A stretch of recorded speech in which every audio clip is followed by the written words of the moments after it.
अंकिता भंडारी। काम hotel management receptionist. Force किस लिए किया गया?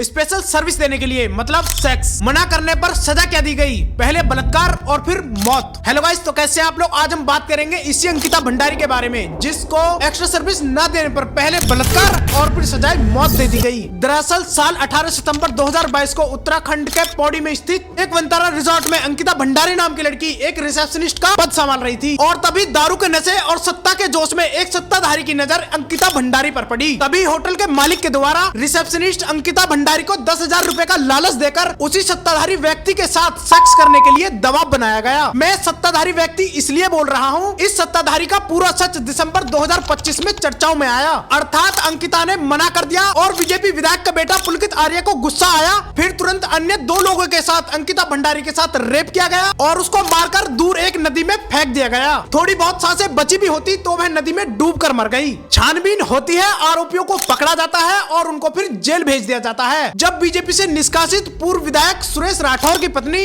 और अभिनेत्री उर्मिला सनावन ने सोशल मीडिया पर एक वीडियो जारी किया, जिससे अंकिता भंडारी केस दिसंबर 2025 में एक बार फिर चर्चाओं में आया। और सुरेश राठौर का भी नार्को टेस्ट होना चाहिए, क्योंकि जो भी सारी चीजें हैं उसी ने बताई हैं हमें, और उससे रिलेटेड जितनी भी सारी रिकॉर्डिंग्स थी वो हमने सभी SIT जांच को आज हमने दे दी है।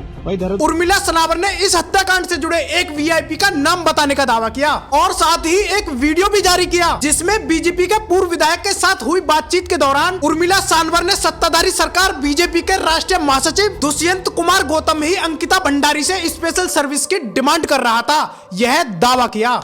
मैं हरिद्वार से आई हूँ, भाजपा से मंडल अध्यक्ष हूँ। ऐसी भाजपा को, ऐसी गंदी भाजपा को, जिसने आज हमें रुला दिया। हमारी पहाड़ की बेटी 19 साल की बेटी के साथ ऐसा बलात्कार किया और फिर उसे धक्का दे दिया। बेटियों को आगे ला रहे और कह रहे सर्विस दो। अरे धामी, अगर तू सर्विस गट्टू को लेके आ, सर्विस हम देंगे उसे। अंकिता भंडारी ने तो जो सर्विस दी बेचारी ने, अगर वो सच्ची ना होती ना तो मरती ना। पहाड़ की बेटी थी, उसने कुछ सोचा था मेरे, ठीक है देवी। और मैं तो अंकिता से कहती, जहाँ भी बेटी तू हो, तेरी आत्मा को शांति मिले और इंदर हिंदू के कीड़े पड़े। ये अगला 27 का चुनाव तो लड़ नहीं आएंगे, इनको लकवा मारेगा। दामी मेरी आवाज सुन लेना, मैंने तेरे साथ एक बार देहरादून में बातचीत हुई थी। भाजपा से मंडल अध्यक्ष हूँ। ऐसी मंडल अध्यक्ष का, ऐसी भाजपा सरकार का कीड़े पड़ा। यह सारी बातें अंकिता भंडारी ने अपने दोस्त पुष्पदीप को व्हाट्सएप चैट और कॉल के दौरान साझा कर दी थी। इस घटना के एक हफ्ते बाद अंकिता भंडारी की डेड बॉडी चीला शक्ति नहर में मिली। और ये रिजॉर्ट बीजेपी नेता विनोद आर्या के बेटे पुलकित का था।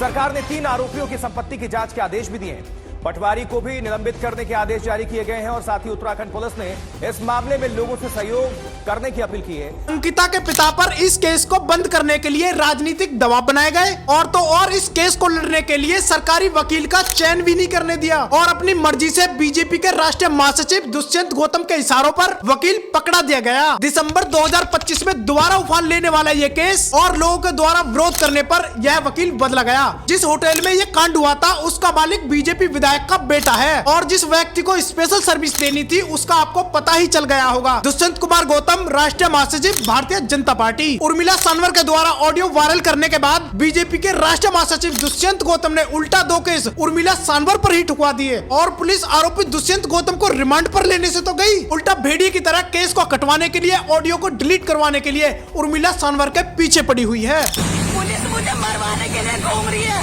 ताकि गिरफ्तार करके हमें मरवा दे। उत्तराखंड की जनता जाग। पुलिस का रवैया बताता है कि प्रशासन पर भी राजनीतिक सत्ता का दबाव बनाया जा रहा है और अंततः कुछ भी नहीं होने वाला। और इस बेटी बचाओ वाली सरकार में बेटी पटाओ के नारे दिए जाते हैं। केंद्र में बीजेपी के अभी भी 10 बलात्कारी नेता पार्लियामेंट में बैठे हुए हैं और 11वां नंबर दुष्यंत गौतम का है। जब बीजेपी के 10 के 10 बलात्कारियों को पैसे के दम पर बेल मिल जाती है, तो इस बीजेपी के 11वें बलात्कारी दुष्यंत गौतम का क्या ही कर पाओगे। अब यह गौरवशाली भारत शर्मनाक कृत्यों से भरा बीजेपी का सेक्स अड्डा है और साइंटिस्टों और घोटालों को खुलासा करने वालों को जेल की हवा खिलाई जाती है। यहाँ बलात्कारियों को पैसे के दम पर बेल, साइंटिस्टों और घोटालों का खुलासा करने वालों को जेल की हवा खिलाई जाती है। Democracy destroyed.